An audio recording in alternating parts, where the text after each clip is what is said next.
Welcome and good evening. It is my pleasure to welcome you to the 11th annual Newcastle County Sudden Cardiac Arrest Survivor Reunion, held at the beautiful Cab Calloway School of the Arts here in Wilmington. My name is Assistant Chief Chris Johnson, Commander of the Administration and Special Operations Branch of the Newcastle County EMS, and I'll have the distinct pleasure of being your MC for this evening's event. Tonight, we will honor and recognize 183 firefighters and EMTs, 53 paramedics, 8 communications personnel, 7 police officers, and 12 civilians who took action and worked together to successfully resuscitate 33 individuals during 34 cases. We'll explain that later.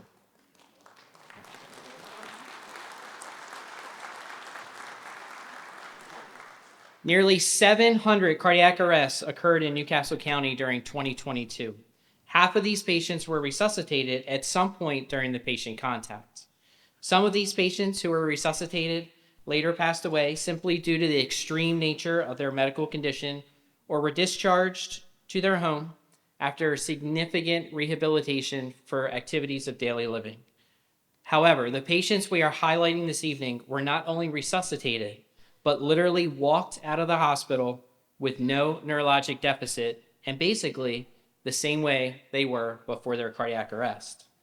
At this time, I would like to call Newcastle County Emergency Medical Services Chaplain, Captain Father John C. McVoy III, to the podium to offer the invocation.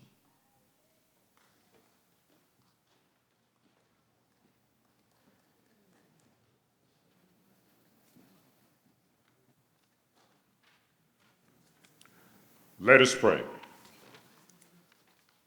Heavenly Father, we set ourselves aside in these moments with our friends, our families, and colleagues, willing to be present to you as we outwardly acknowledge the many blessings you have bestowed upon us. You have given us another chance in our journey, full of responsibilities in spite of the uncertainties. May this place of gathering be fitting to you, our men and women who are in service for the health and well-being of the people of Newcastle County. For this we pray. Amen.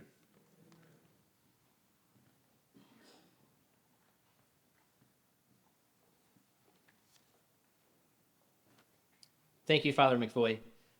The paramedic service in Newcastle County participates in a nationwide cardiac arrest registry program that allows us to benchmark our performance with local, state, and national metrics to better identify our opportunities of out-of-hospital sudden cardiac arrest improvement. The cardiac arrest registry to enhance survival, or CARES as it's otherwise known, offers a comprehensive understanding of what arrests are occurring when bystanders are providing intervention. They tell us whether bystanders are providing intervention prior to EMS arrival. It tells us if EMS or hospital performance is up to standard. And it tells us about our patient outcomes. The CARES 2022 annual report was released just this month. And it identified the national average for overall sudden cardiac arrest to hospital discharge is 9.3%. In Delaware, however, our numbers are much higher, showing a 10.6% of patients in sudden cardiac arrest are discharged from hospitals. In Delaware, for patients that have a witnessed sudden cardiac arrest where the first rhythm is shockable, we see 41.5% of these patients survive. Delaware is second to only Alaska in survivability of these patients. And congratulations to all of you for making those numbers what they are.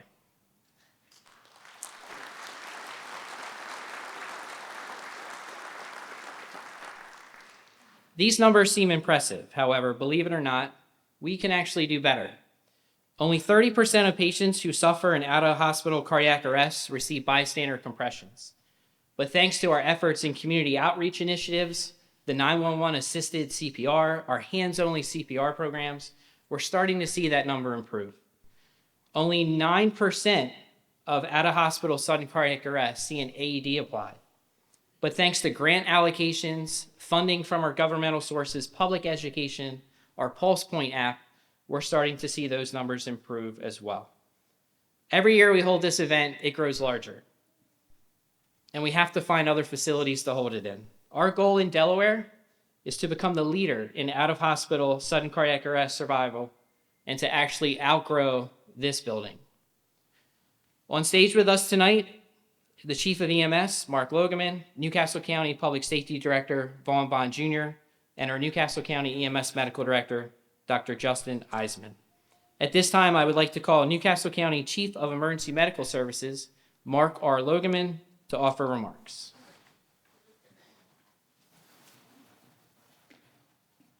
Thank you, Chris.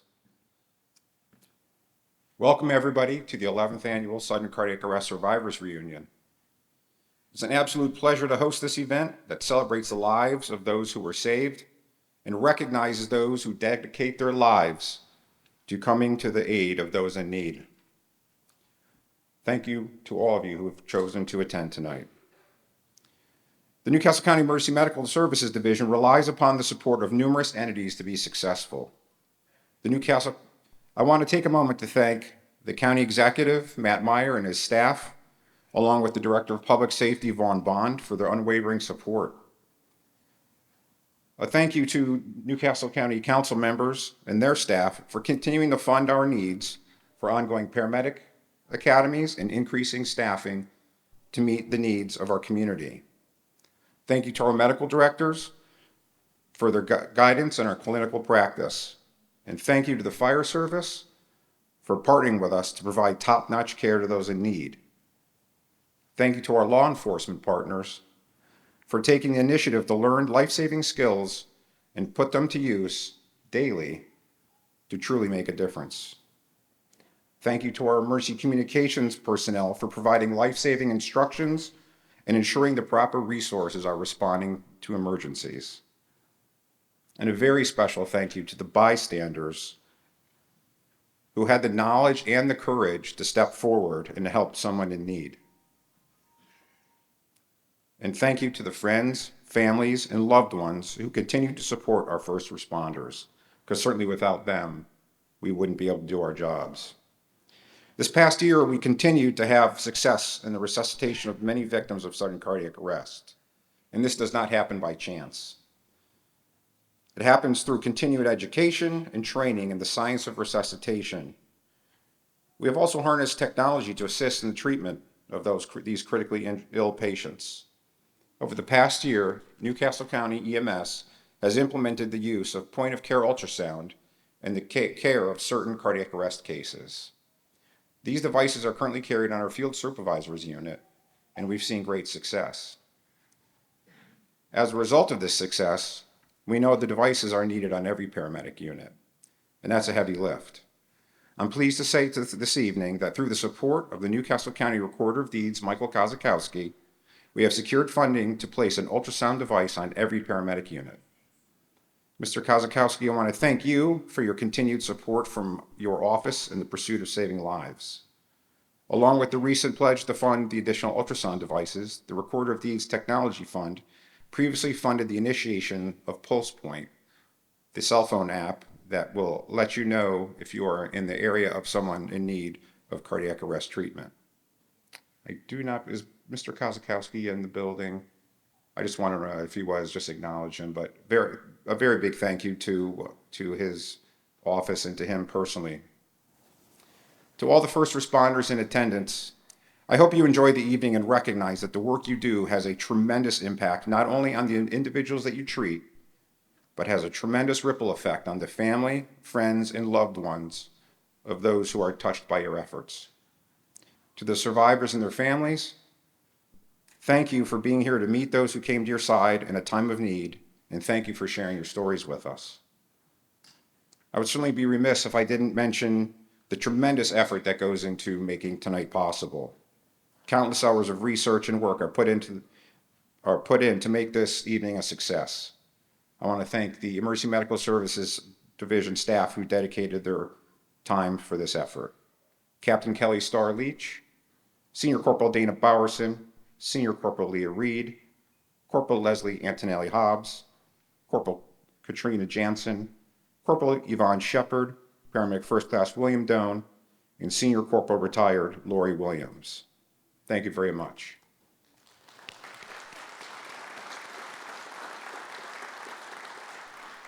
So we have a big program to get to tonight, so I don't want to take any more time. But once again, thank you all for coming, and I will turn the podium back over to Assistant Chief Johnson.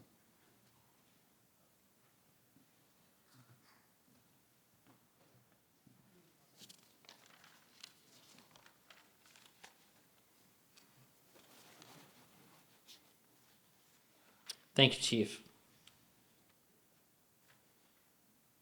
The Sudden Cardiac Arrest Survivor Reunion is held during EMS Week, or close to it. It's actually next week. This year's theme for EMS Week is Where Emergency Care Begins. This theme is particularly meaningful to sudden cardiac arrest survival, as these stories don't happen unless our systems work together at the beginning, where emergency care begins.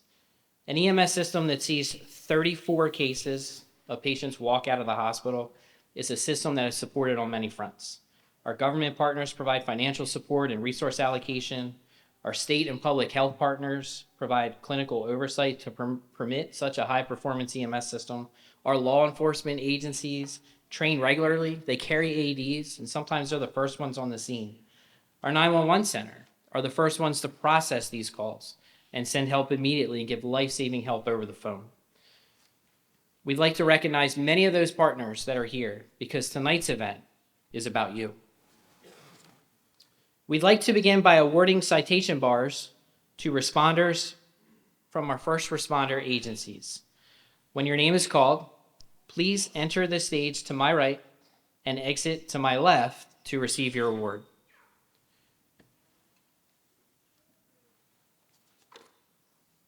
We'll start with the Aetna Hose Hook and Ladder Company. All of these individuals from Aetna participated on successful cardiac arrest events in 2022.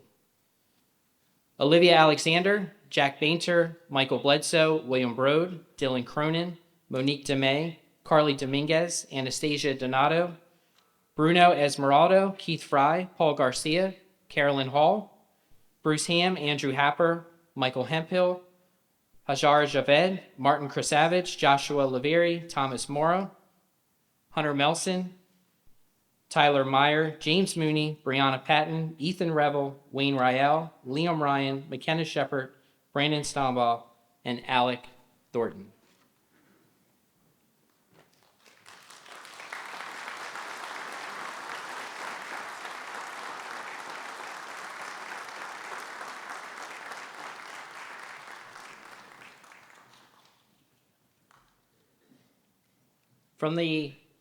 If you could stand in front so we can get your photo. Sorry.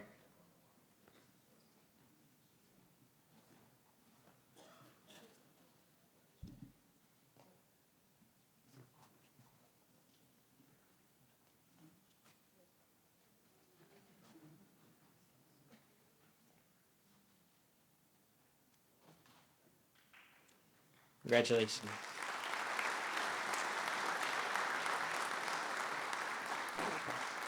This year is the first year we are honoring out-of-state agencies that responded into Delaware and were part of successful cardiac arrest cases.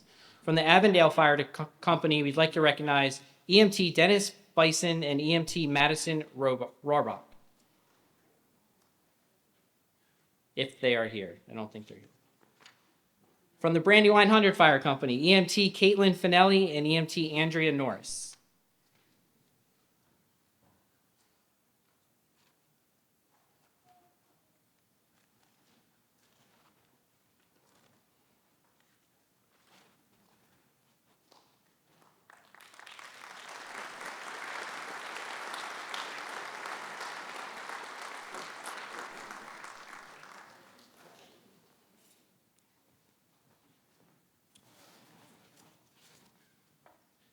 While they're getting their photo taken, we'll start announcing the members from the Christiana Fire Company, because apparently that's where you want to have a cardiac arrest.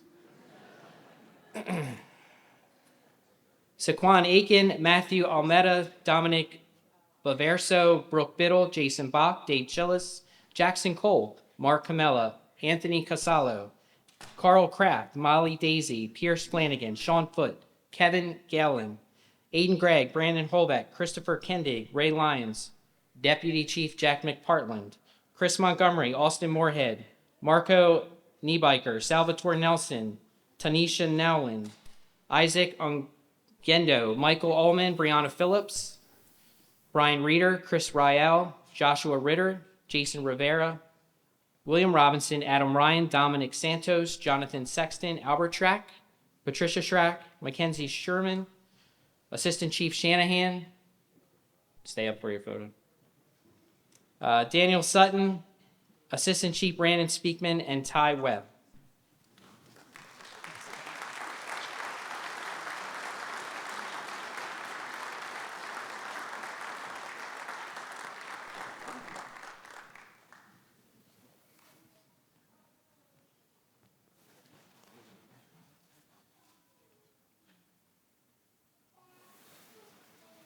From the Cranston Heights Fire Company, Aiden Gregg, Brandon Holbeck, Wayne McSherry, Corin Salvamini, and Emily Thornton.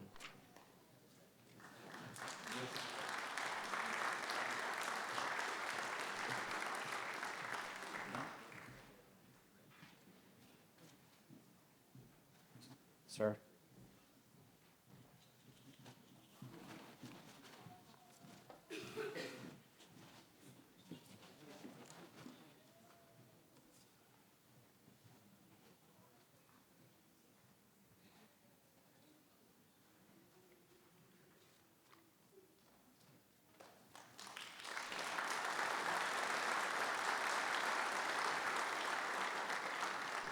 From the Delaware City Fire Company, Benjamin Adams, Captain Sam Boots, Wayne Scott Riel, and EMS Supervisor Barbara Taylor.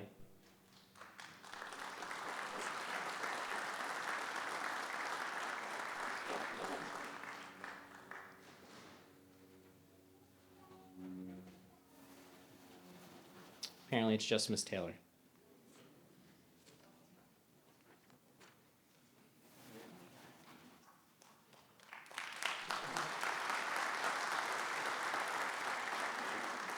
From the Ellesmere Fire Company, Pam Dayton, Chief Mark Fasciolo, James Farley, Assistant Chief Vincent Games, Faith Mahoney, Thomas Mixon, and Mark Powers.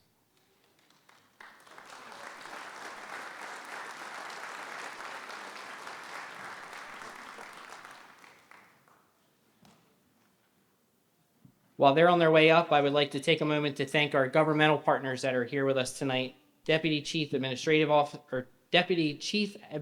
Officer and retired Newcastle County paramedic Kenneth Dunn, from our county council, from Bill Bell's office, Karen Barlow is with us this evening, and Councilman Toole is with us this evening also somewhere. Thank you so much. Thank you so much for your support.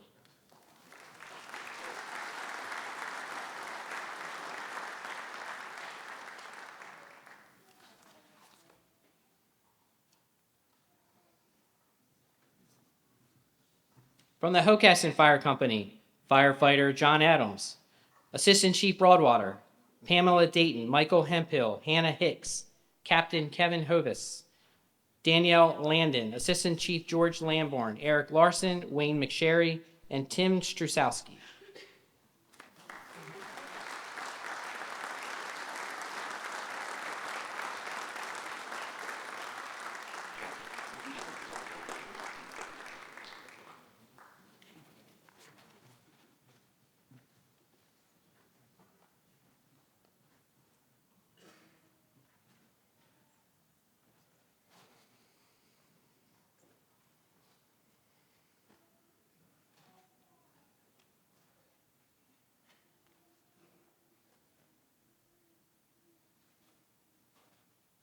Congratulations.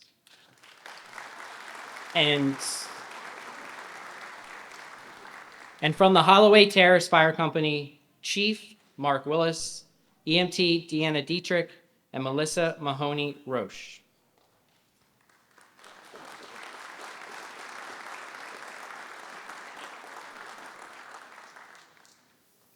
Some of our other public safety partners we'd like to recognize this evening: Newcastle County Police Chief Colonel Joseph Block is with us this evening. Captain Dan Rogers from the Newcastle County Police. From our Communications Center, Chief Jeff Miller. Assistant Chief Bill Streets. Thank you for being with us.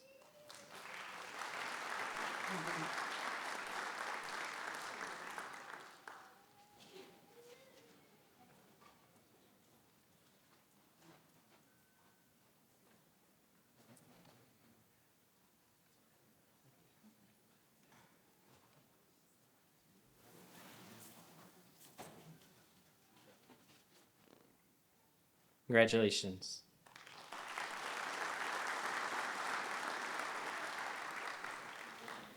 What makes these events so wonderful is we get to reunite with the survivors from the past.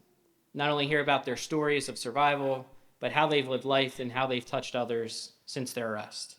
At this time, we'd like to call the Honorable Pete Jones and his wife, Michelle Jones, to the stage. Pete suffered a sudden cardiac arrest in July of 2021 and was highlighted at our 10th annual reunion event. Last year, Pete went into cardiac arrest while at his home, and his wife, Michelle, immediately knew something was wrong and called 911. Responders not only from the Wilmington Police Department, but Wilmington Fire, St. Francis EMS, and the paramedics arrived on scene and assisted with his care. With the combined actions of everyone and the quick actions of Michelle, Pete was able to make a full recovery. He's here with us again tonight, 1 year later, to share with us what he's been able to do since he has received a second chance at life.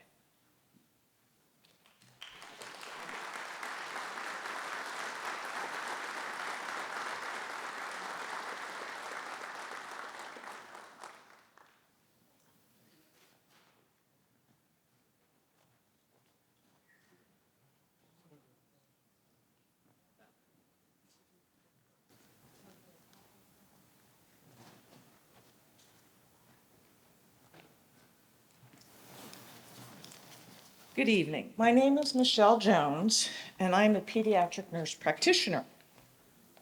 On July 6th, I'm going to try and do this without crying. On July 6th of 2021, I was awakened at 3:30 in the morning by my husband, who was what I thought was snoring.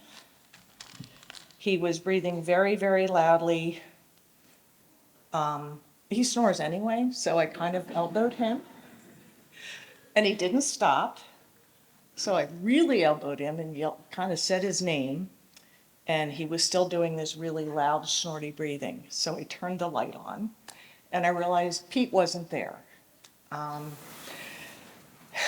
He doesn't remember any of this. He's kind of glad he doesn't remember any of this. Let me back up a little bit. I have spent 35 years in pediatrics. I have spent all of my life, professional life, in the nice protected box of a hospital. So I've been involved in codes. I've been involved in resuscitations. But I never had to do it out in the world like so many of you have done. A couple things went through my mind when this happened, all within about 30 seconds. Are you really going to make me do this now? You can't die. You're not done here. You have too much left to do. I did dial, in the middle of all this thinking, I did dial 911. The lovely person on the phone was my lifeline for a few minutes. She said to me, "Get him on the floor." I always thought of myself as a strong person. He was 180 pounds. I could not move him out of the bed. And she kept saying, "You have to get him on the floor." And I said, "I'm going to hurt his head if I do that." It doesn't matter if you hurt his head. Well, part of my life in nursing was spent on the pediatric rehabilitation unit. It was about 7 or 8 years, where I worked with children who had traumatic brain injuries. And I know the struggles that people make to come back from damage to their head. And he and I have had conversations about that. And I thought, in my split-second timing, he's going to be a head injury. Do we want that on top of whatever's going on with his heart? It may have been denial. It may have been just disbelief at what was going on. But I said, this isn't his time. I can't hurt his head. So I did not pull him onto the floor because I couldn't protect his head. She said, you have to go down and open the door. Okay, I went down and did that. Meanwhile, I did CPR. I forgot to say that. I started CPR immediately because I know CPR. But I have a soft mattress. In a hospital, every board at the bottom of the bed becomes a backboard. So I'm used to grabbing that and putting it under a patient. Well, my footboard doesn't move. What am I going to put under him? There's an ironing board in the next room. It's kind of old, it's a little bit rusty, it's a little bit creaky. Can I get that collapsed, bring it in here, roll him over, get him on that, and do CPR on that so he can have a nice firm surface so I can do efficient CPR? That's going to take too much time. I can't do that. I'm a perfectionist. I'm a triple type A personality. And doing inefficient CPR made me really unhappy. But I didn't have another choice since I didn't want to hurt his head and I couldn't get him on the floor. I did go down and open the door as instructed. The first person through the door after, I don't know where Leslie is, it's about 5 minutes, I think, 3 minutes, was a police officer. And I said, we have to get him off the bed. So I had gotten some of the sheet off the bed and we were able to get him to the floor and he took over CPR. And within 30 seconds, everybody else was there and there were 10 tense, focused people in our room. There was a gentleman at the door out in the hall, and I think he was a policeman, and he kept saying, ma'am, you don't want to watch this. Well, half my brain is clinical, so I want to make sure his color is okay, that he's not turning blue. I want to make sure he still has a heart rate, so I'm kind of watching what they're doing. I want to know what Leslie was giving him because she was running the code. I wasn't judging. It didn't matter what they were doing. It was just somebody was doing something and it wasn't me. But this man kept saying, ma'am, you don't want to watch that. And I was like, yeah, but I have to. Ma'am, you don't want to watch that. But I had to. I was compelled to as the healthcare provider that I had been for 35 years. I've given a lot of lectures in my professional career. I've talked to medical students, I've talked to medical residents, I've talked to students at the University of Pennsylvania in their graduate program, I've talked to University of Delaware graduate students. I've talked to undergraduate nursing students. I have to say that talking to this crowd is really intimidating. Of all of that, this is the most intimidating. Because I want to say thank you for what you do every day.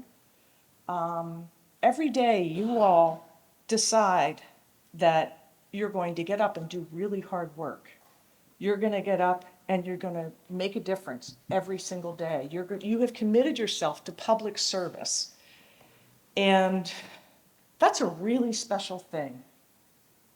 And I think when you get lost in the day-to-day task of what you're doing and in your emergencies and in your the middle of the tasks of your day, you lose sight of that.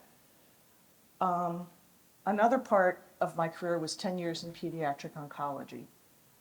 And I really loved working with cancer kids and their families. I just truly loved it.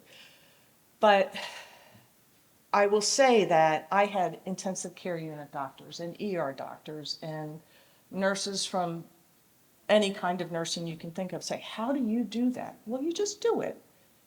And it wasn't until I was with my team in oncology, or I would go to a national conference with other people who did pediatric oncology, that I would feel like this isn't special. This is just what we do. This is what we're made to do, and this is why we're here. And I feel that way about all of you, that you forget how the specialness of what you provide to this community. And I would like to thank you.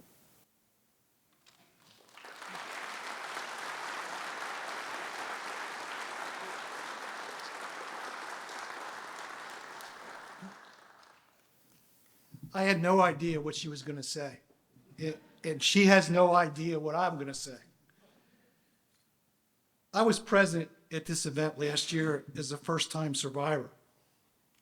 One of the speakers at the event was a young woman who had sustained a cardiac arrest while she was laying on a bed in high school at home during her senior year. Her brother performed CPR initially until the emergency personnel, you all got there. He, along with your other first responders, saved her life. She went to college, she went to medical school, and because in part of the experience that she had, she is now working with folks who had issues much like I did. I was very moved by her amazing experience. I wish I had a story to tell that was as impressive and as amazing as hers. I don't. But what's my story? Michelle started talking about it.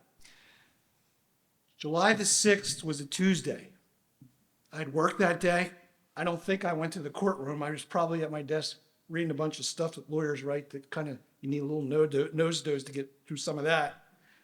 I'd spent the weekend before with her. We had gone to the pool. I think I'd played golf a couple times. And we just kind of hung out.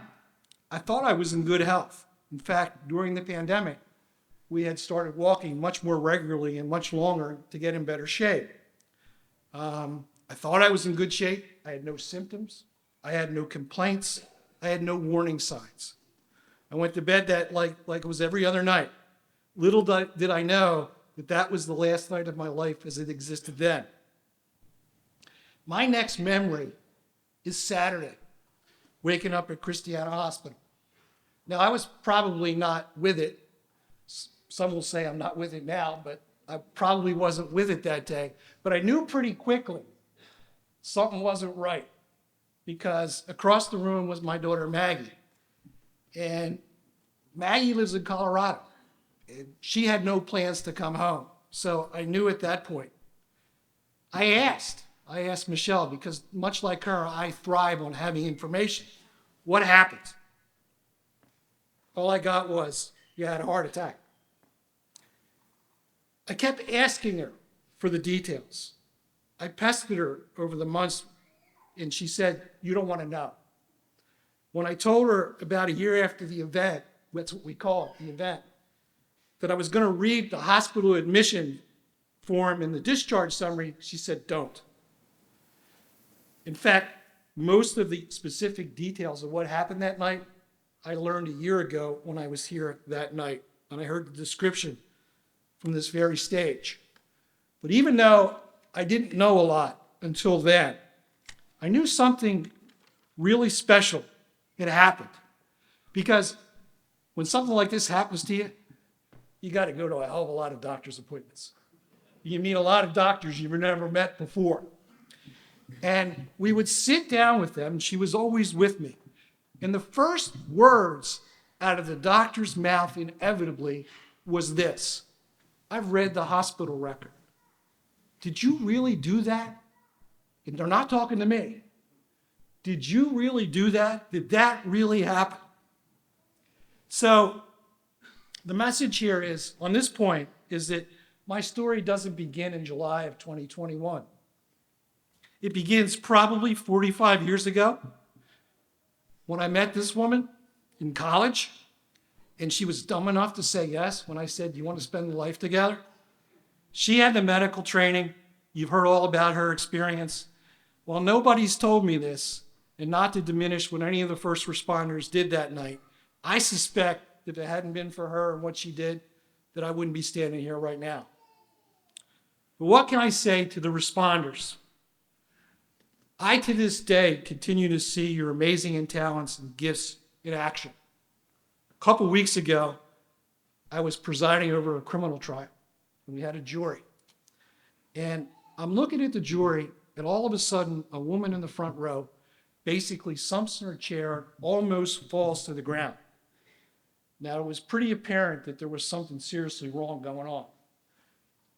Before I had a chance to say anything to anybody, the witness got out of the witness box and went over to her.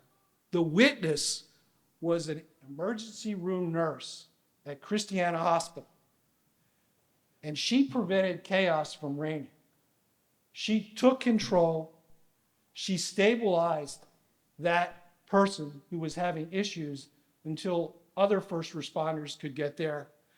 And she made the rest of us much calmer. When I think about what I want to say to you, first responders, thank you does not seem like enough, but I'll say it anyway. Thank you. You have given me and my fellow survivors the gift of life. You have given us a chance to make more memories. You have given us a chance to attend those weddings, birthdays, anniversaries, and special events, but for your actions, we would not have attended. You have given me the opportunity of continuing to do a job that I love and for a long time learned to get. You've given me and the rest of the survivors the gift of life. I cannot think of a rewarding benefit from a job to be able to give someone that gift of life. I'm sure that in these days, you have days of sadness and frustration when you don't succeed. I'm sure there are some days that you just don't feel like going to work or go to the firehouse where you perform your volunteer obligations. You'd rather be somewhere else, doing something else. But in those dark times, when you're in those frustrating times, remember that you've given the gift of life to someone else. You really are the makers of dreams. To my fellow survivors, I say congratulations. You've survived. You have beaten the stats, which say that only 7 to 8% of folks who need CPR in a non-hospital setting survive. You get to fulfill more dreams and have more of those very special moments with your loved ones. You've been given a gift of more time on this earth. And with that gift, I humbly suggest to you that you now have an obligation. You have an obligation to take advantage of that gift, to live life to the fullest, to share your life with those around you, share your life and talents with those people special to you. Enjoy the moment. Smell the flowers. Enjoy the journey of life as it unfolds before you. Michelle did tell me while she was beating on my chest, she yelled at me not to die, that it was not my time. A friend who happens to be my family doctor also went through this same experience that we survivors have gone through. He went through it at a much younger age than I did. I asked him one day about a year ago, why are we still here when all the stats say we shouldn't be? He said to me that day, as Michelle said to me on the night of July 6th, it wasn't my time, that we were put on this earth to do something special, and that task was not yet done. I say to each of my fellow survivors, you're still here because it wasn't your time.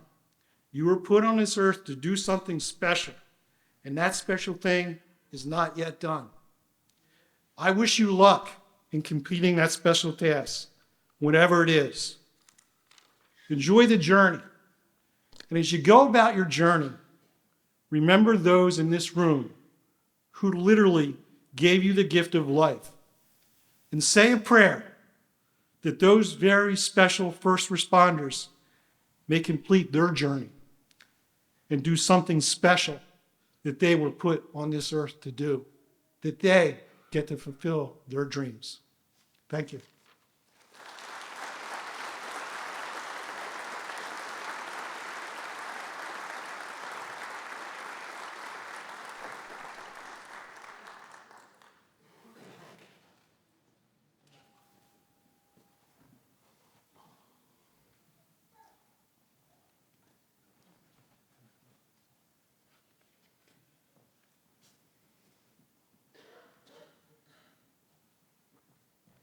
All right, we'd like to jump into our cases from 2022. At this time, if your name is called, please come to my right. From the Newcastle County Paramedics, Senior Sergeant Abigail Haas, Paramedic Jessica Baker, Paramedic Christina Bronco.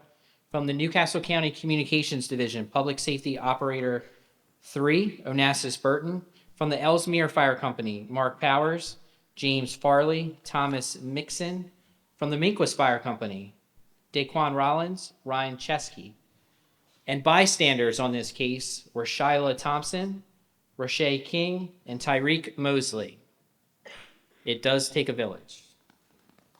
And ladies and gentlemen, I'd like to welcome to the stage cardiac arrest survivor, Miss Alonda Saunders.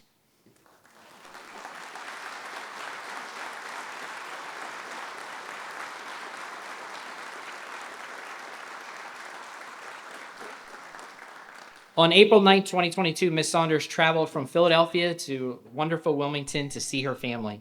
She was very excited to spend the day with her 2-year-old grandson, Kareem. Shortly after arriving, Alonda suddenly collapsed and became unresponsive. Her family immediately recognized that something was wrong and took action. Shyla, who witnessed the collapse, has been in the medical field for 27 years and initiated 911 and encouraged her daughter, Rashay, to start chest compressions.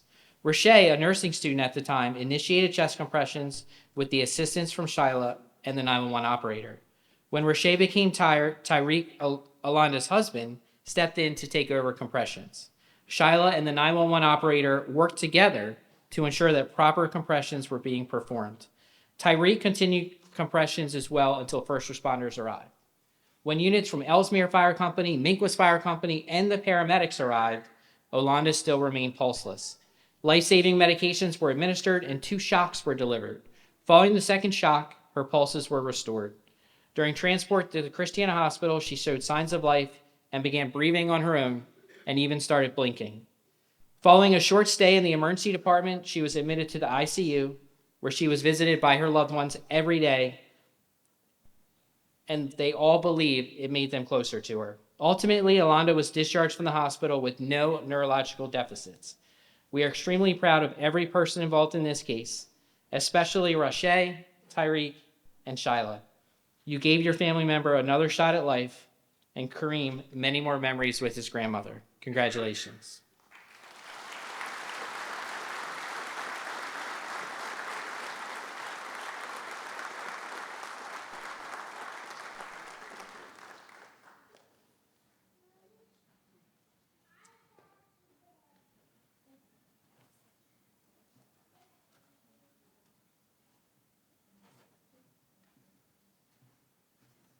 Thanks.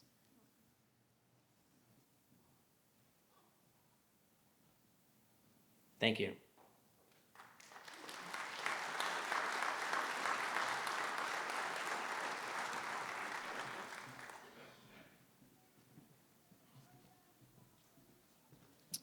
Can I call to the stage Newcastle County paramedics William Doan and Christina Bronco, who just walked off the stage.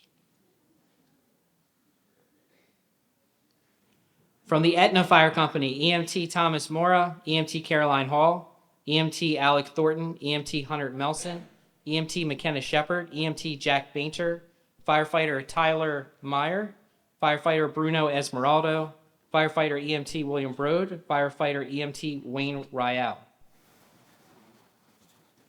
From the Newcastle County Police Department, Corporal Greg Lopez Garcia, Officer First Class Alexander Davis, and Officer First Class Dylan DePrima.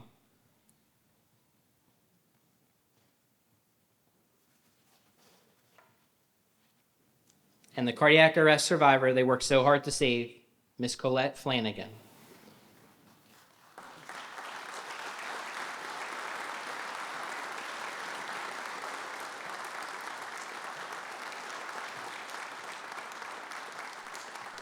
On October 16th, Colette was at her home with her husband when he walked in her room to find her unconscious and not breathing. Colette's husband immediately dialed 911, summoning the basic life support personnel from Aetna. The personnel from Aetna began CPR and applied their AED, which advised them to shock the patient a total of 2 times before paramedics arrived. When the paramedics arrived, they put Colette on a heart monitor to find her in a lethal cardiac rhythm. They shocked Colette for a 3rd time, and her heart started to beat again. Colette started to breathe on her own, and she started to wake up while still on scene and in their home. EMS personnel spent some time stabilizing Colette before beginning transport to the hospital. She was ultimately transported to Christiana Hospital with pulses and breathing on her own. This was truly a team effort by multiple agencies involved. With their expertise in clinical care, Colette can again celebrate life with her family. Colette is currently meeting her heroes. She said her outlook on the way she thinks about life has changed, and she's grateful for everyone on stage for giving her a second chance.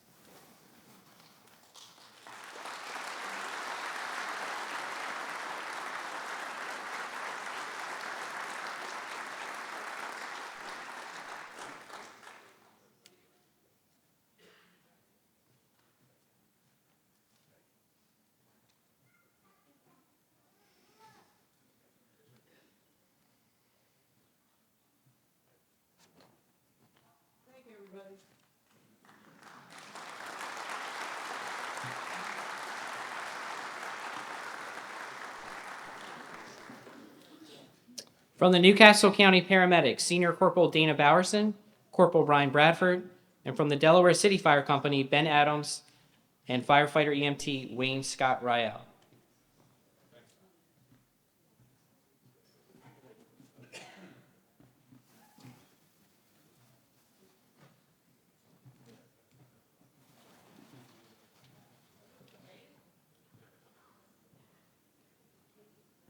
If neither of them from Delaware City are present, if there's someone who would like to come forward from Delaware City to accept on their behalf.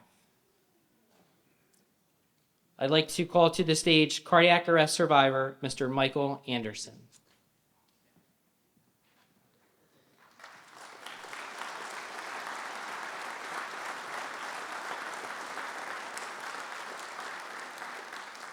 On April 15th, a call to 911 was placed requesting help for a 62-year-old male who was having chest pain. The patient, Mr. Anderson, had just finished his second cup of coffee. It was the second cup. When he started having chest pain. When paramedics arrived, they found Mr. Anderson to be very anxious, short of breath, and in excruciating pain. The cardiac monitor was applied and shown that he was having a heart attack. The paramedics radioed into the hospital to have a cardiologist on standby when they arrived to the ED, and they began a rapid transport to the hospital. During the 12-minute transport time, Mr. Anderson received IV medications for his heart attack. However, he suddenly went unresponsive, had no pulse, and his heart went to an unorganized rhythm. The paramedics immediately began chest compressions and defibrillated him once. He woke up and asked what happened, as he didn't remember the event. The paramedics continued to care for Mr. Anderson until he arrived at the hospital. Because the paramedics quickly recognized and acted on Mr. Anderson's life, working with our BLS partners from Delaware City, he is alive today. Mr. Anderson said, quote, "So many things had to happen exactly right that day for me to survive, but the most important thing I recognize is that without the effort you all gave me in that critical time, I would not have survived. I'm thankful for whatever additional time has been given to me by all the responders on stage today. Congratulations."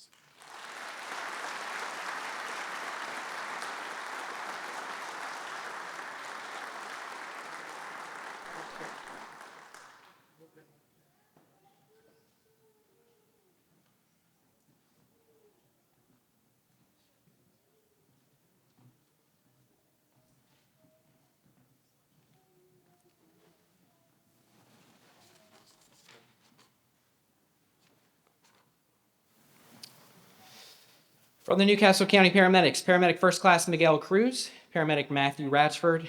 From the Mill Creek Fire Company, EMT Walt Meredith, Paul Riccio, Trent Whitaker, Fire Police Brandon Hebron, and Fire Police Javon Redden. From the Cranston Heights Fire Company, Brandon Holbeck. From the Christiana Fire Company, Deputy Chief Jack McPartland. From the Ellesmere Fire Company, Chief Mark Fasciolo, Assistant Chief Vincent Games. And from the Hocassin Fire Company, Assistant Chief George Lamborn. And we'd like to welcome to the stage firefighter and Mill Creek member, Mr. John Stewart.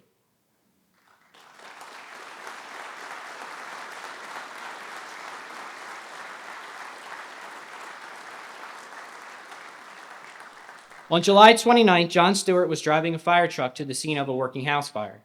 Once he arrived on scene, he reached for his fire gear in the back of the truck and collapsed to the ground. As firefighters, EMTs, paramedics, and fire police were arriving on the scene, He was first found by Brandon Hebron, who noticed him unresponsive. Multiple firefighters, EMTs, and paramedics came to his aid and started CPR immediately. The paramedics supplied their cardiac monitor and found his heart to be in a shockable rhythm. He was immediately defibrillated and CPR was continued. Paramedics administered cardiac medications as CPR was ongoing. After 7 minutes of life-saving efforts, John's heart started to beat again. He was attempting to breathe on his own before even leaving the scene. John was transported to Christiana Hospital where he remained unresponsive for 5 days. He doesn't remember anything from the event and was ultimately discharged to home. While there were 12 providers that assisted directly in CPR and care for John, there were over 50 first responders on scene that day who provided some level of assistance. Whether that was putting out the structure fire that John was attempting to do, taking over John's role as the driver of the fire apparatus, or keeping their heart and their head in the game and praying for a positive outcome, everyone was a hero that day. John is alive and is grateful to everyone as this case resulted in a positive outcome and a joint effort by all agencies that responded. Congratulations.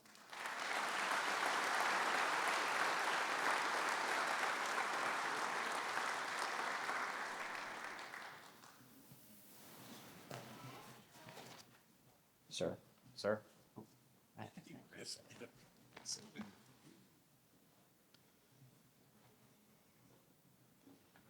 To share his story of cardiac arrest survival and where his life has taken him, at this time we'd like to call Mr. Dean Phillips to the stage. Dean suffered a cardiac arrest on December 29th in 2018, pre-COVID, and was highlighted at our 8th annual reunion 4 years ago. Dean's wife, Jane, realized that he was not breathing and called 911, and she immediately began CPR with instructions from our communications personnel. Crews from Volunteer Host Company of Middletown, Odessa, Port Penn, the Newcastle County Police, and the paramedics all worked on Dean to resuscitate him successfully. Tonight, Dean will share with us his life achievements over the past 5 years.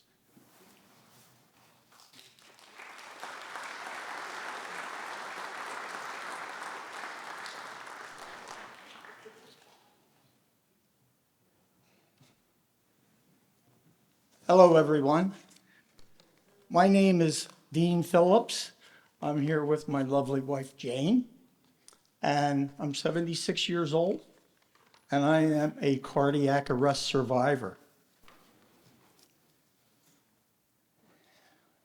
We lived in Chester County, Pennsylvania, prior to my cardiac arrest, and in 2017, we moved to Middletown to a little retirement community, 55-plus community called Ponds of Bayberry South. And we've been there about 6 years now. And in the end of 2018, toward the end of, after Christmas, Jane and I had, we had a pleasant weekend or week at home. We had gone to the Christmas holidays with our family in Pennsylvania. Christmas was on a Tuesday that year, and we drove on Thursday to go back home and stopped on the way back to run a few errands. And Friday night, my wife and I went to the community clubhouse for a happy hour. Returning that evening after a few hours, I was feeling fine, and I had no symptoms of anything going wrong. I had gotten a clear bill of health from my doctor, everything. Well, that was the day that changed my life. On Saturday morning, my wife woke up on the morning of December the 29th, which was a Saturday, and she woke up about 6:30 a.m., and I was still in bed, which wasn't an unusual thing for her. But when she returned to the bedroom a few minutes later, she noticed that I was unconscious and not responsive, because she would always, lean over and just give me a little nudge or a little kiss on the cheek or whatever to, wake me up. Well, when she saw that I wasn't responding, she immediately called 911. And within minutes, a Newcastle police officer that had been in the adjacent neighborhood stopped in, and with her help and my wife, they pulled me off the bed, banged my head to the floor, and they started CPR on me, my wife and her. And my wife wasn't familiar with CPR, but the officer was giving her verbal instructions at the time it was happening, and in the realm of a few more minutes, about 8 emergency vehicles arrived. There was Newcastle County paramedics, there was the Middletown Newcastle Police, there was the Odessa Middletown Fire Companies were there, and the house was just bustling with people in and out. And they asked my wife to move out. In the meantime, I wasn't aware of anything going on, I'm just hanging out. And so long story short, they took me, after a couple rounds of paddles, I suppose, they told my wife, we've got a heartbeat, we're going to transport him to Christiana Care Hospital, where I was surrounded by an amazing group of doctors and nurses and personnel, and the first responders were hanging out, waiting to see what was going on and what was, what my condition was going to be. And for the next 18 days, I was in the hospital. They really couldn't find out why I had a cardiac arrest. They did do an implant of a couple stents because they thought I had maybe had a little bit of blockage. They put a ICD unit in my chest, which is a pacemaker defibrillator. And then I returned home, and so that's where I've been pretty much since it happened. So in June of 2019, only 6 months after my cardiac arrest, and with my cardiologist blessings, my wife and I went on a scheduled 13-day Alaskan cruise with our oldest daughter and our 3 grandchildren. And we had a wonderful time. I had no trouble walking.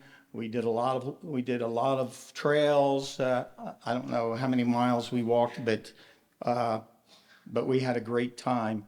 And just last week, we went with the other daughter, the youngest daughter, and her 2 youngest children to Disney World for a week, where my wife and I walked over 26 miles.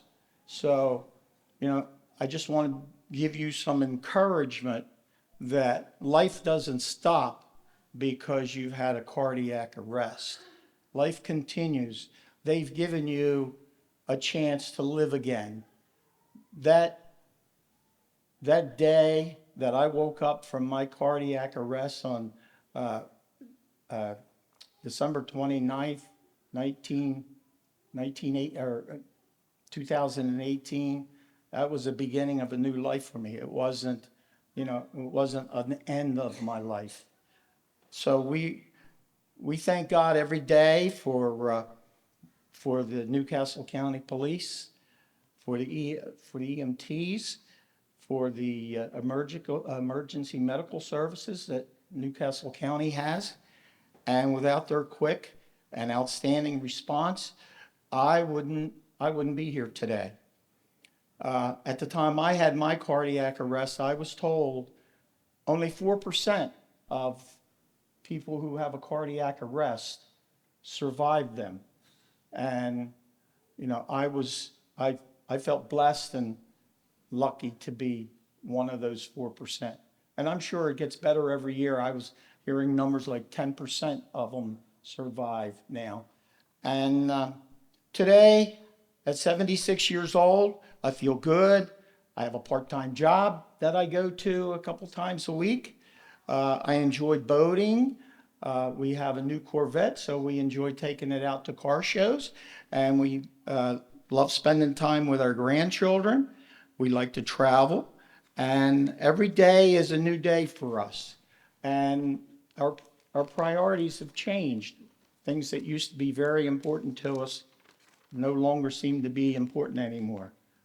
What's important is spending time with your family, spending time with your wife, and doing things that you both enjoy in your later lives, in your later years.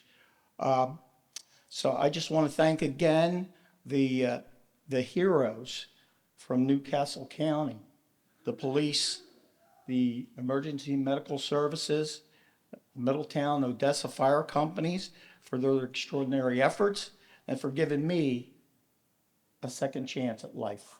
Thank you.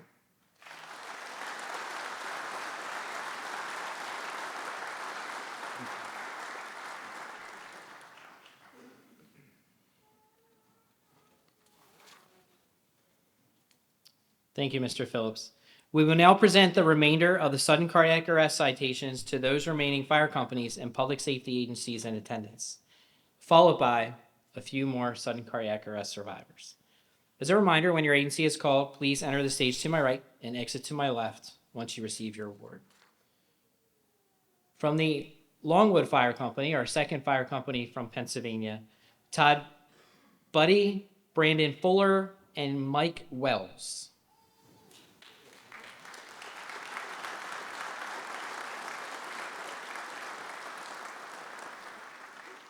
While they're coming forward, I would also like to recognize our State of Delaware Medical Director, who's in attendance this evening, Dr. Robert Rosenbaum, and Newcastle County's Associate Medical Director, Dr. Kyle Birch.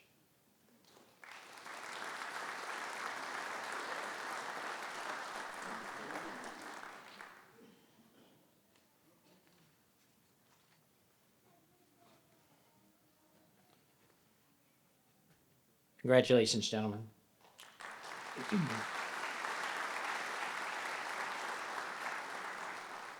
From the Mill Creek Fire Company, Lauren Franklin, Brandon Habron, Walter Meredith, Javon Redden, Paul Riccio, Jordan Simpers, and Trent Whitaker.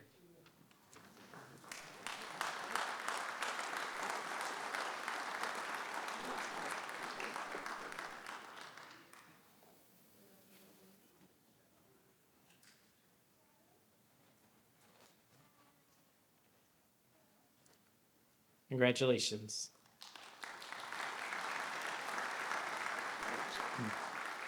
From the Makewoodale Fire Company, firefighter EMT, now Fire Marshal, Eric Comley, Fire Chief Joseph Day, Dave Garcia, John Huffman, Brian Reeder, Chuck Taylor, and Willie Trowbridge.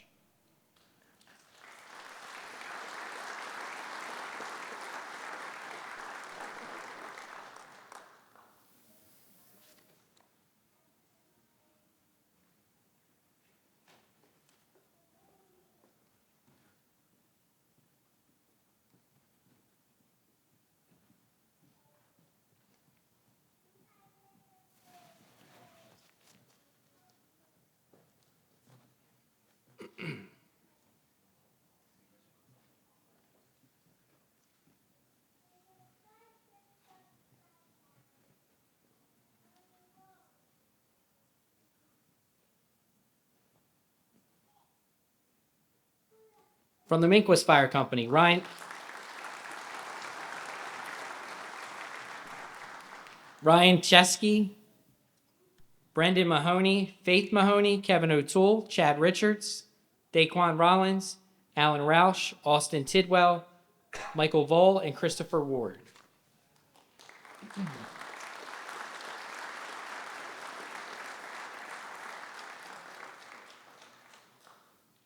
While they're coming up, I also want to recognize our Newcastle County Fire and Ambulance Advisory Board members, Chief Dennis Godak and Chief Fran Williams, who are here this evening.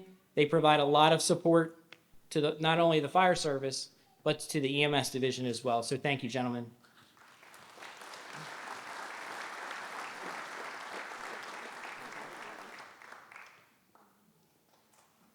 Congratulations.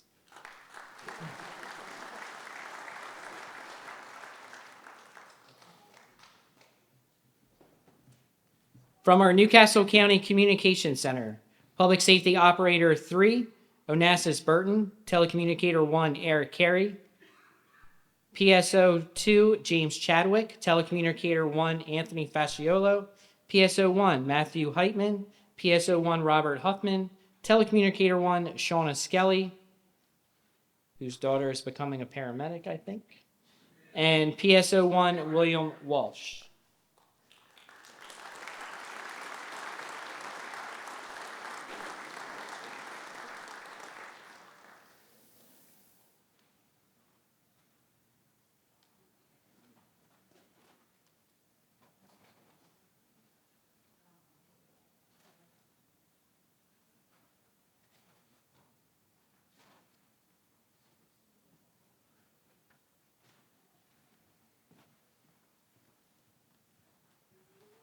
These are the men and women that are on the other side of our phone calls giving the first responder instructions. Congratulations.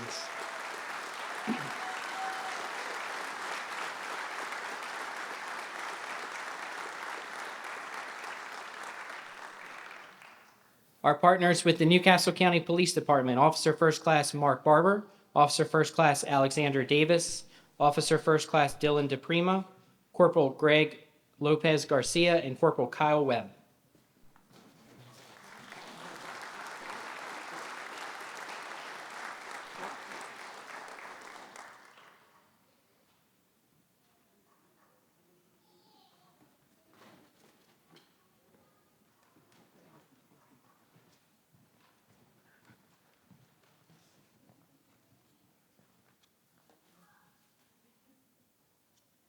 Congratulations.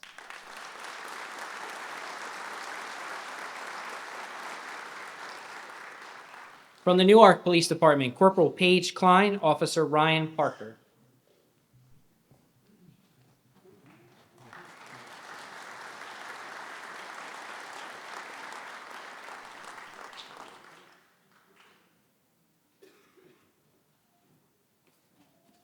We're very fortunate in Newcastle County. We have the opportunity to work with our Delaware State Police partners, our Newcastle County partners, multiple municipal police agencies who typically arrive first prior to us on all cardiac arrest cases, and like these incidents showed tonight, provide immediate life-saving interventions with their AEDs that they're provided and CPR training. Congratulations.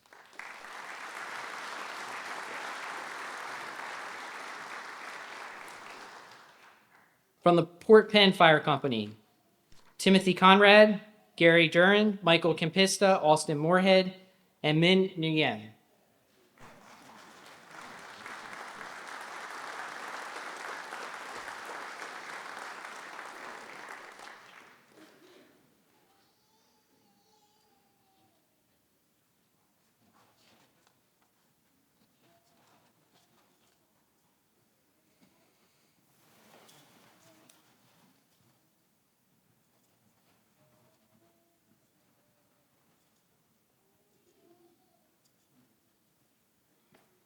Congratulations.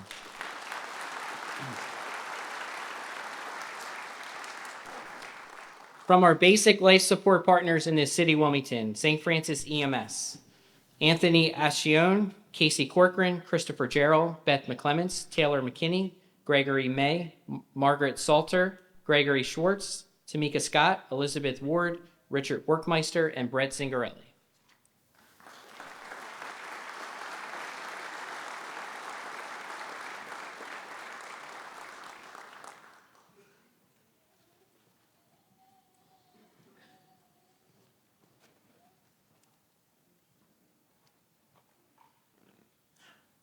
Congratulations.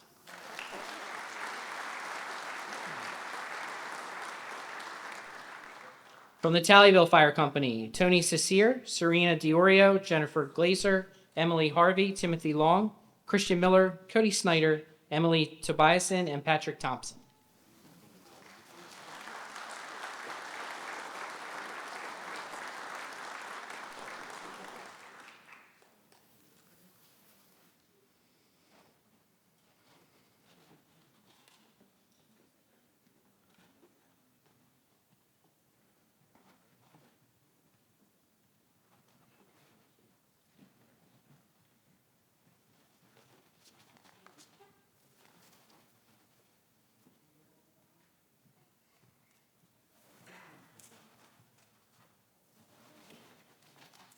Congratulations.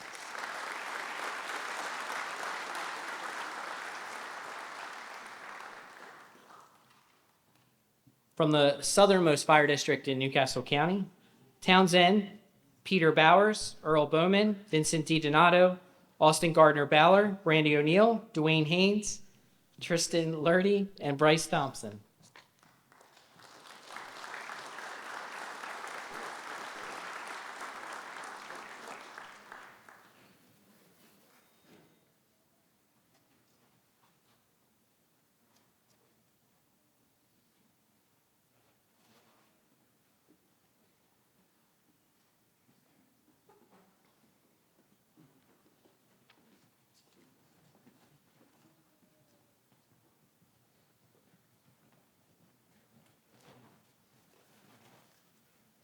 Congratulations.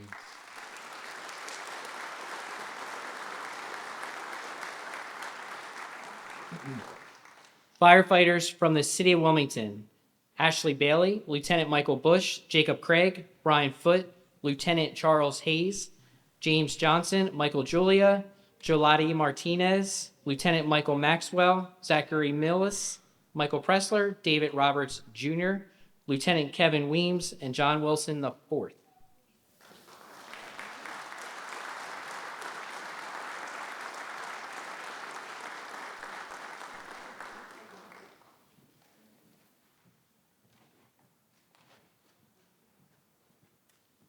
While they're coming up, I'd also like to recognize Chief Looney and Deputy Chief Davis, who are with us in attendance this evening as well. Gentlemen, thank you for attending.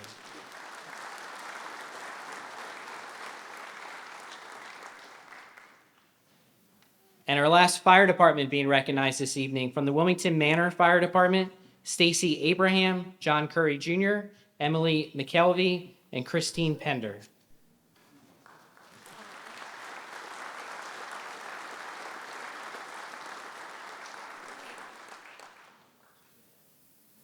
I think I saw Chief Michael here somewhere as well. Oh, there he is.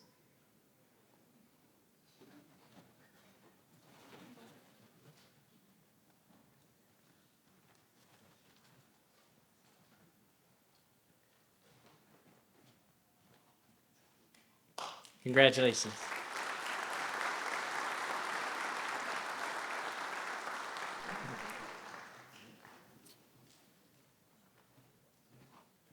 Every cardiac arrest that occurs in Newcastle County will get a paramedic response as well.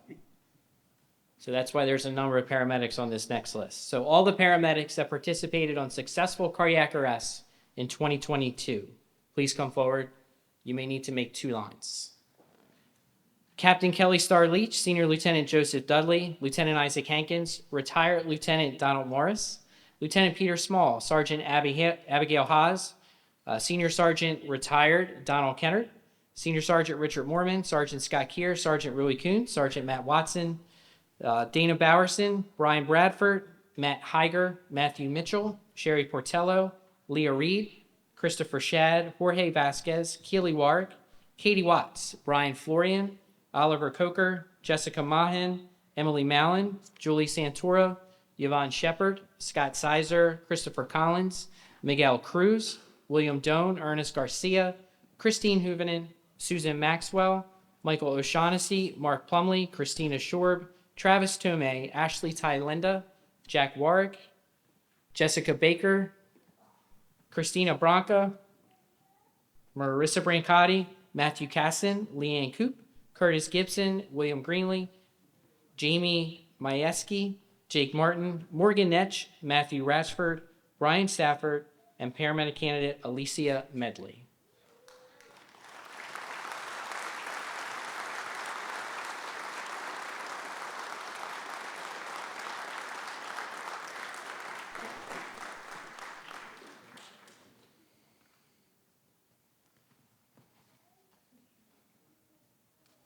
Congratulations.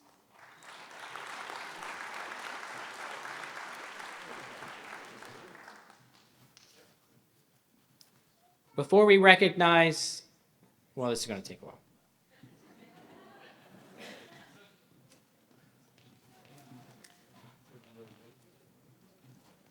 Oh, Come back. There are still paramedics out there covering the districts tonight, responding on runs, I promise. I think, anyway.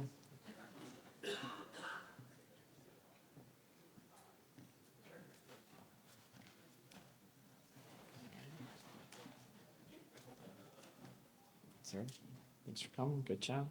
Before we dive into our last few cases of sudden cardiac arrest survival, I'd like to call to the podium Director of Public Safety, Vaughn Bond Jr.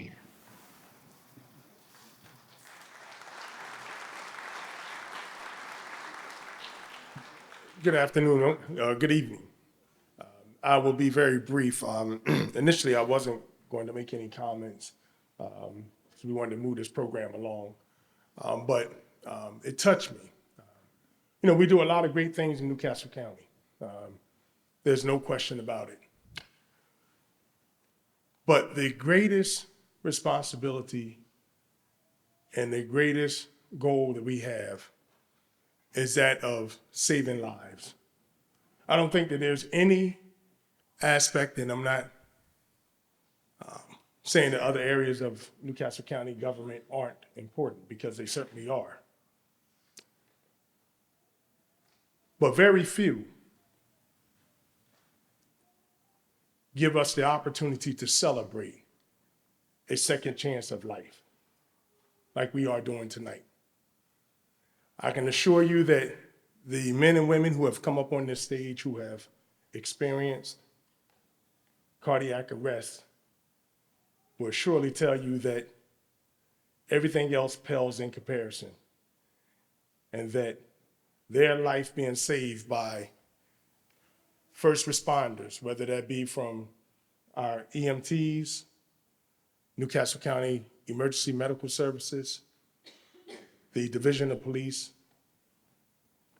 our Communications Division, nothing else compares to what those men and women did in order to save the lives of the people that are here today. There are countless others that could fill up this room as well, whose lives they have saved. And so tonight, I simply want to say thank you to all of the men and women who have the courage that it takes to answer that call. I'm also somewhat sad, but as I stated before, very grateful, because my father went into cardiac arrest in November of last year. And unfortunately, 6 days later, he passed. But if it weren't for the efforts of the 911 center, if it weren't for the efforts of the EMT, if it weren't for the efforts of the EMS that responded to our house as I was thrown in a position of doing CPR, we would not have had the additional time that we had with him. So my hat goes off to each and every one of you. I worked as a police officer for 30 years. And it wasn't until the last 2 years, after I retired, the last 2 years in this position, even though I was on those calls, that I had a newfound respect for what these men and women do day in and day out. To the first responders, you will get a lot of awards during the course of your career. And that's great. But I'm going to tell you this. No award can ever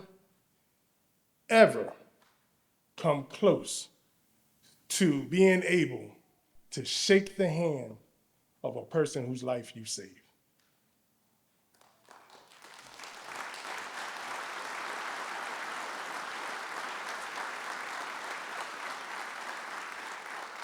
Continue to do your best.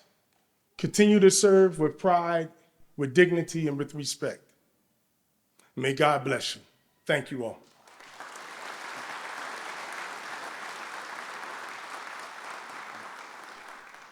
Thank you, Director Bond.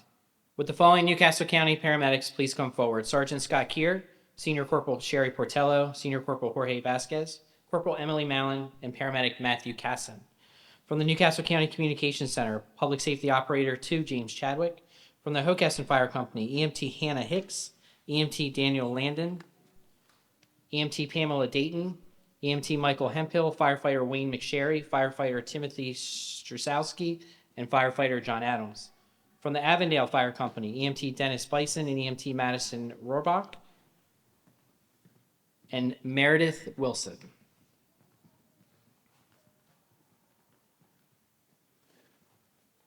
Also, we'd like to call forward cardiac arrest survivor, Mr. Glenn Sheely.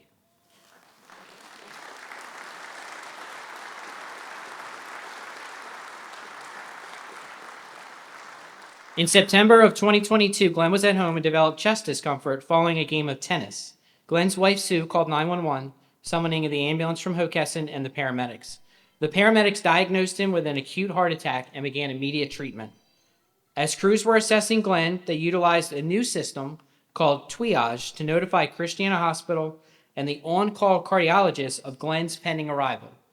Triage is a direct link via a cellular app we now use where vital signs and EKGs are transmitted directly to the cardiologist to prepare procedures as needed.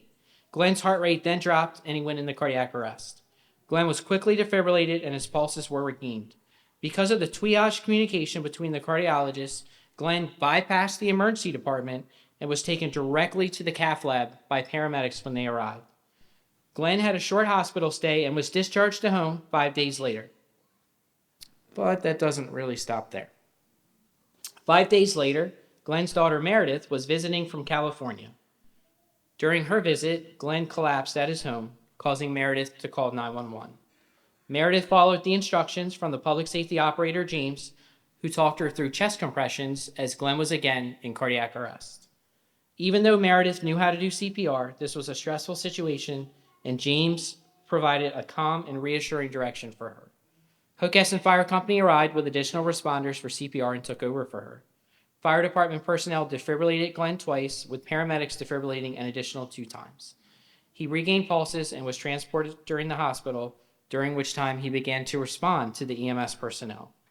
These 2 incidents, totaled just a few days apart, had 82 minutes in which your life was in the hands of the people that worked hard to save others.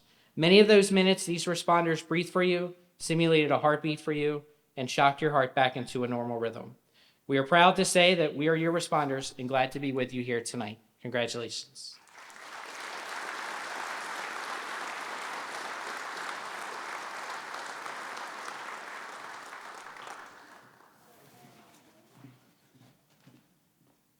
Newcastle County paramedics Miguel Cruz, paramedic Matthew Ratchford, paramedic Brian Stafford, Brandon Holbeck from the Cranston Heights Fire Company, Aiden Gregg from the Hocassin Fire Company, Randy Broadwater from the Longwood Fire Company, Deputy Chief Mike Wells, Sergeant Brandon Fuller, and firefighter Todd Buddy.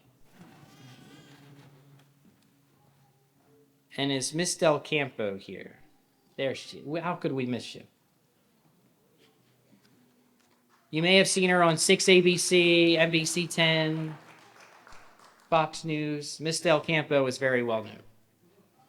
She's been on multiple media outlets.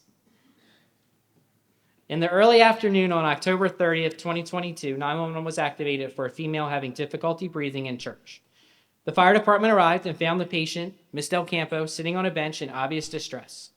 While they were assessing her, her condition deteriorated and she became unresponsive. When paramedics arrived, Miss Del Campo was being ventilated with a bag valve mask by the basic life support personnel. She was also noted to have a very weak pulse that was not perfusing effectively. While providing care, Miss Del Campo went into cardiac arrest. CPR was initiated and cardiac medications were quickly administered. Due to the high-quality performance CPR and overall swift actions of those involved, Miss Del Campo regained pulses. She was transported to Christiana Hospital where her condition continued to improve, and we are pleased to have her with us here tonight. Again, this is not the first time we're meeting Miss Del Campo, in case you're wondering. Miss Del Campo, actually, the church that she was at, we taught hands-only CPR and how to respond to incidents a week or 2 before her incident. And it was those ushers that we taught CPR to that got her to a position where she could rest comfortably, call 911, and had everything ready when we arrived. Congratulations.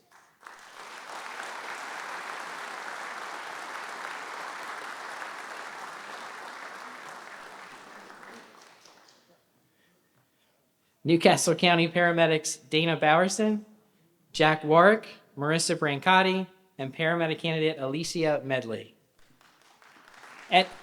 From the Aetna Hose Hook and Ladder Company, Olivia Alexander, Michael Bledsoe, McKenna Shepard, Keith Fry, James Mooney, Joshua Levery, Brianna Patton, Monique DeMay.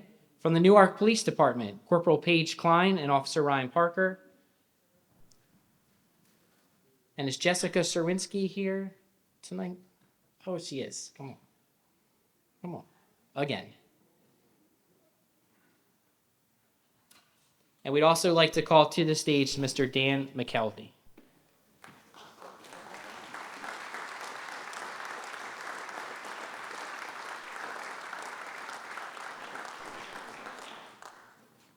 On October 13th, Jessica was finishing up her work day, a little earlier than usual, and she headed out for her drive home. She was taking her normal route home and noticed some commotion by a car dealership on Cleveland Avenue in Newark. She pulled over and noticed a man being pulled out of his truck after being involved in a collision. It appeared that the man was not breathing, and she went over to help. After confirming the man was in fact not breathing, she immediately began chest compressions and asked another bystander to find an AED, just like she was taught a week prior in her CPR class. 911 was initiated by another bystander, and help was on the way. Dan McKelvey suffered a medical emergency while driving that afternoon, went unconscious and into sudden cardiac arrest. He subsequently crashed his truck through a light pole, coming to rest in the parking lot of a dealership. Newcastle County police officers Corporal Klein and Officer Parker arrived and relieved Jessica of her CPR duties. They applied their issued AED and delivered one shock. A paramedic supervisor and her candidate just happened to be across the street in the Newark Shopping Center when they heard the dispatch. They arrived within minutes, along with the BLS personnel from Aetna Hose Hook and Ladder Company, and took over efforts from the police officers. Dan was shocked 3 additional times, cardiac medications were administered, and he was intubated. All of this took place on the blacktop of the dealership. 17 minutes after Jessica first started CPR, Dan's heart began to beat again. He started to breathe on his own, but remained unconscious. Early recognition of cardiac arrest and bystander CPR is the key to the chain of survival, and truly every second counts. Jessica, like we said, had just learned CPR the week prior at her workplace. Little did she know she was going to be putting that training to use soon. Without Jessica's prompt willingness to perform CPR, Dan may not be alive today. These responders gave Mr. McKelvey a second chance at life, and what he's told us is he's enjoyed his holidays with his family, bought a new Ram pickup truck, and completely retired, and has started golfing a lot more. Congratulations.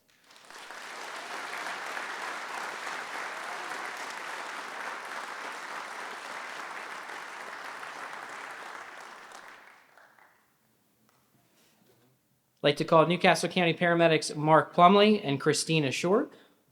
From the Hocassin Fire Company, Captain Kevin Hovis, EMT Eric Larson to the stage.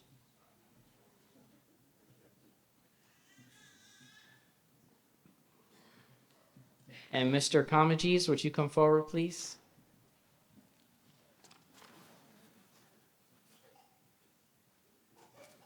As you can see, this is not the first time they've met Mr. Comagese either.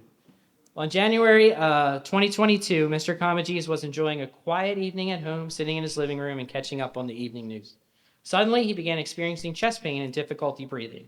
He was concerned he was having a heart attack, just like his previous, so he activated 911 and went outside to wait for EMS personnel. Don't we wish they all did that? Newcastle County paramedics and the Hocassin Fire Company were alerted and responded. On their arrival, they quickly began care and realized Mr. Comagese was suffering from another heart attack. Mr. Comagese's last memory prior to his heart attack arrest was chatting with these responders, laughing and making the best of the situation. Suddenly, he went into cardiac arrest in the back of the ambulance. Responders immediately began chest compressions and defibrillated him. CPR was continued for 7 more minutes until he was stabilized and regained a pulse. Mr. Comagese slowly regained consciousness and was fully alert and talking at the hospital. Since his arrest, Mr. Comagese has been enjoying every day he is given and is focusing on his health. He has proudly lost 40 pounds and exercises every day, and him and his wife has just celebrated their 22nd wedding anniversary on June 15th of 2022.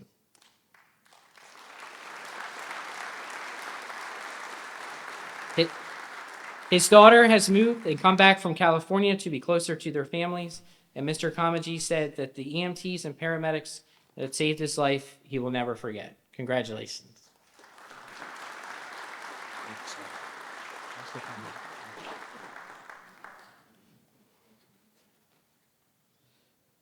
Newcastle County Paramedics Senior Lieutenant Joseph Dudley, Sergeant Matt Watson, Senior Corporal Keely Wark, Senior Corporal Leah Reed.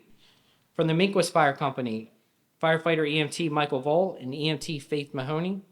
From the Christiana Fire Company, Assistant Chief Joe Shanahan, Firefighter EMT Christopher Rial, Firefighter Christopher Montgomery, and Firefighter Matthew Almeda. From the Newcastle County Communications Division, Public Safety Operator 1, William Walsh. And we'd like to call to the stage cardiac arrest survivor Martin Craig.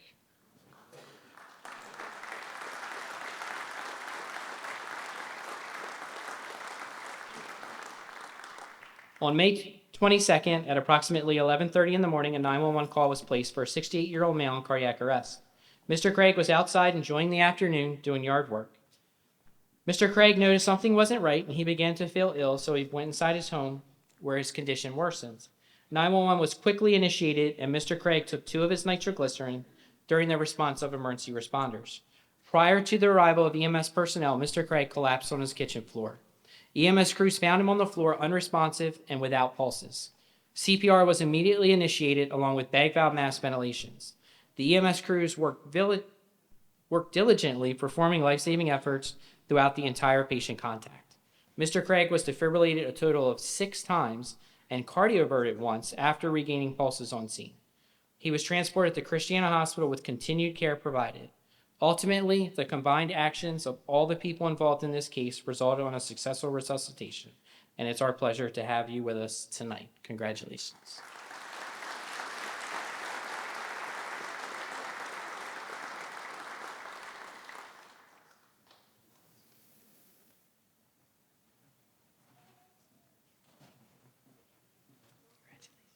Thank you. Thank you.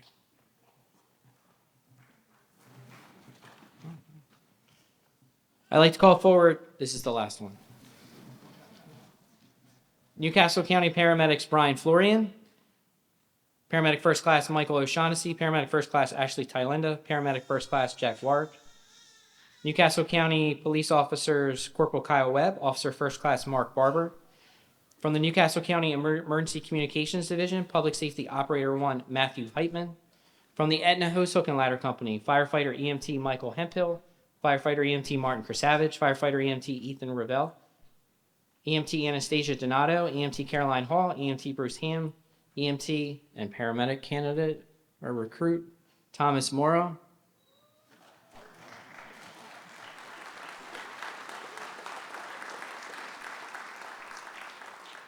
I would also like to call Aetna Hose Hook and Ladder Company member Lawrence Tan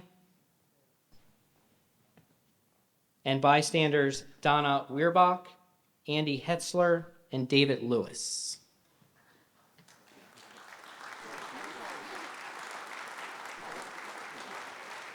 And most importantly, cardiac arrest survivor Richard Weerbach.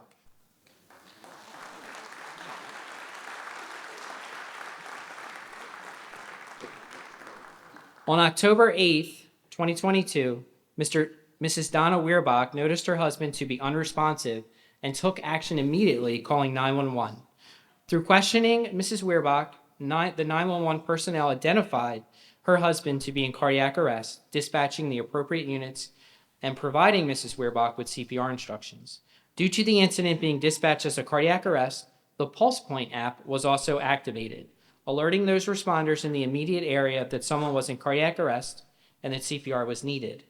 This activation brought Aetna firefighter and retired chief of paramedics, Lawrence Tan, to the patient's side within seconds.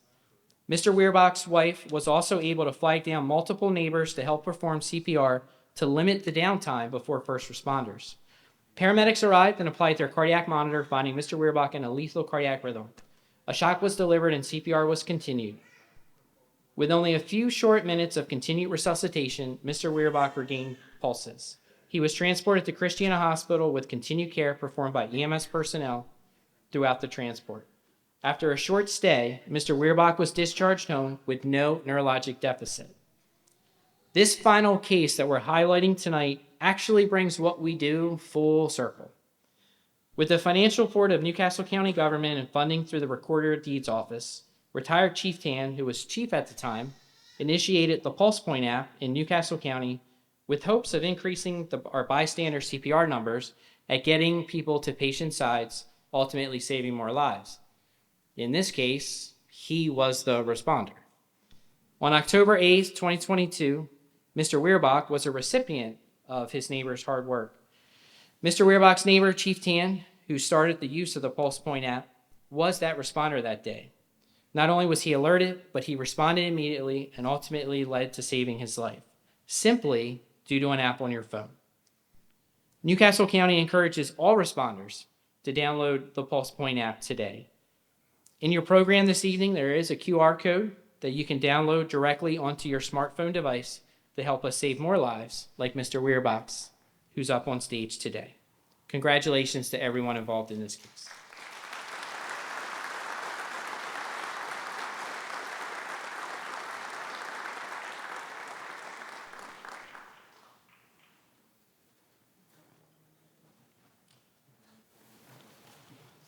Before we close this evening, I'd like to thank a few others for their assistance.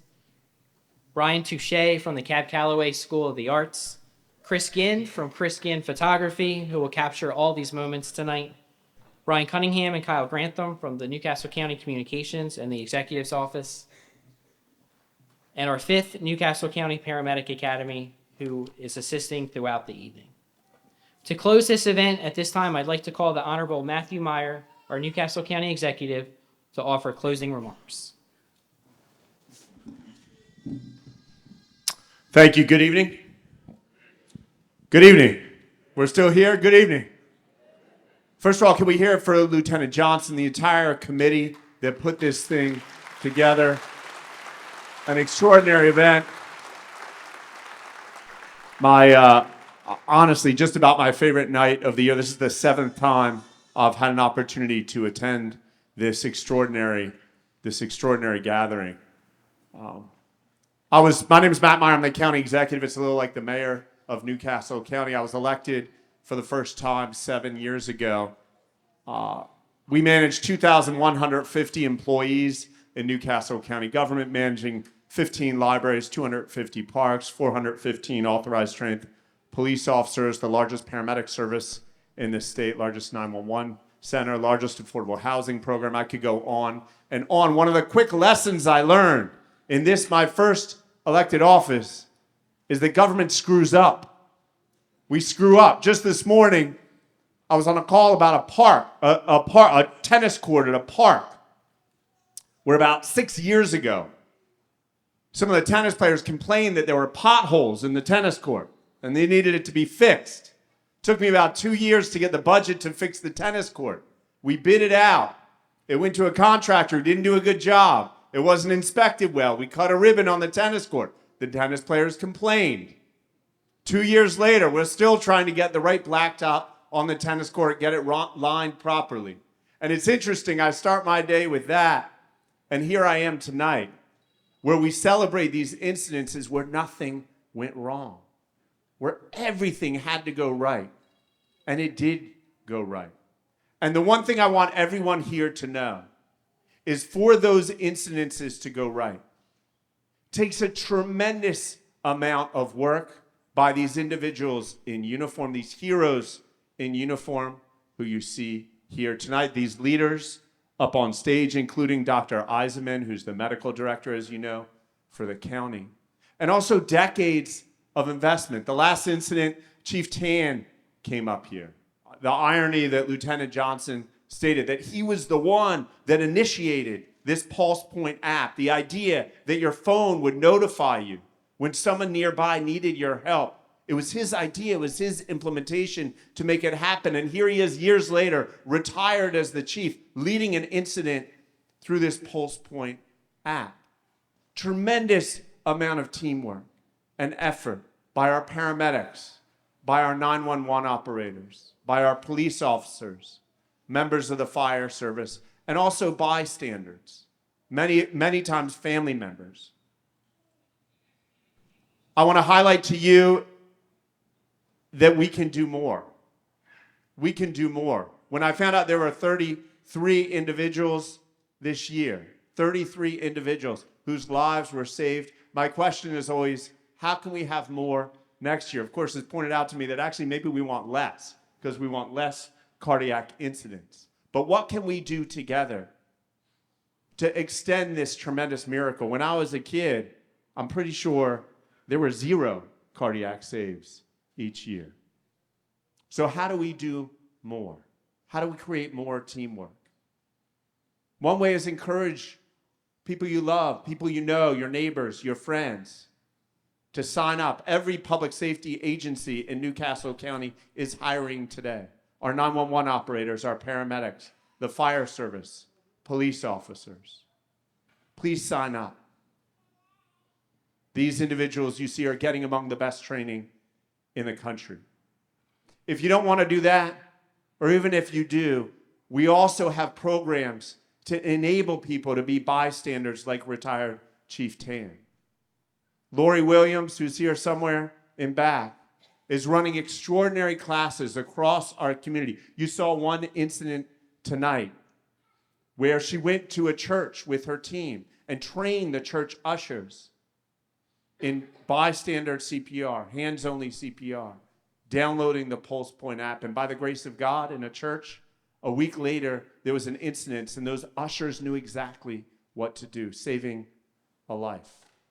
We can do more. Let's do more. Please spread the word. We can do this as a community. Thank you so much for joining us tonight to celebrate this extraordinary accomplishment of our community together and to celebrate life. Let me close with this. I was at a memorial service the other day, and the individual who passed was about 90 years old. And as he realized that it was his last days, he looked up at his family and he said 3 things. He said, I've had a great life. He said, I love my family. And he said, it's okay. It's my time now.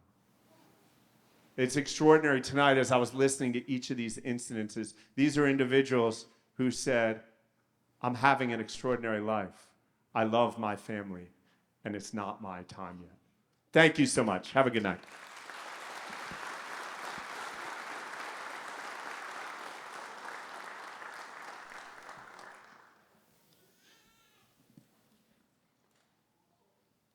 Before we end tonight, if I could have all of the sudden cardiac arrest survivors from tonight, from previous events, if you're wearing that red ribbon on your coat or shirt, can you please come up on stage?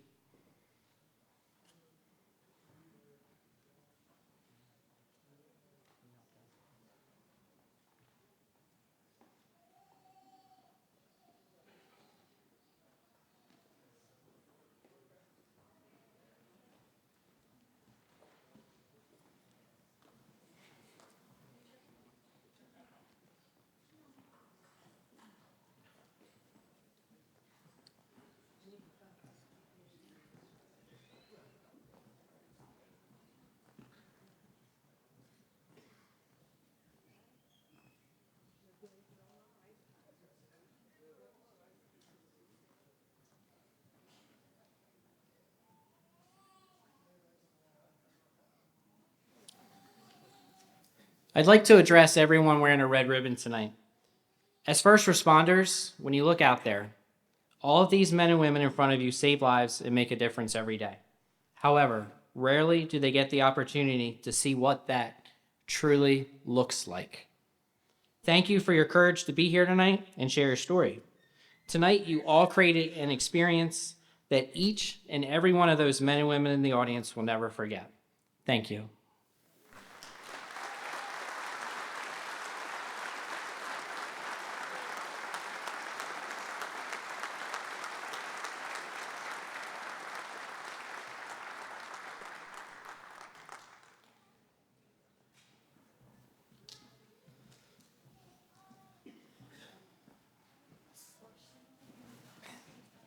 Yes.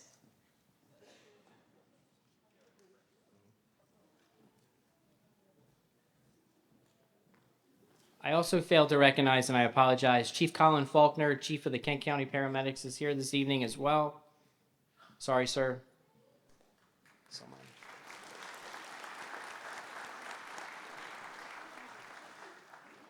I'll hear about that one later. At this time, I would like to call Newcastle County Emergency Medical Services Chaplain, Captain Father John C. McBoyd III, to the podium to offer the benediction.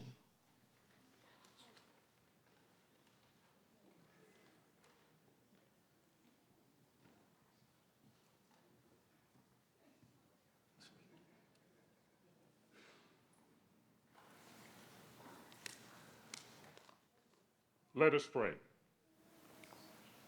O God, whose light divides the day from the night, from the torrents of life's struggles and individual burdens into your glory, we assuredly give you thanks with grateful praise for the myriad of blessings.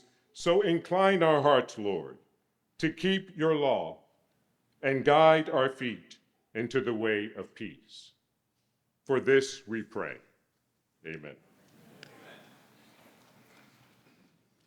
Following the conclusion of tonight's event, there will be areas in the lobby for all the responders to gather and meet and share stories with those that you saved.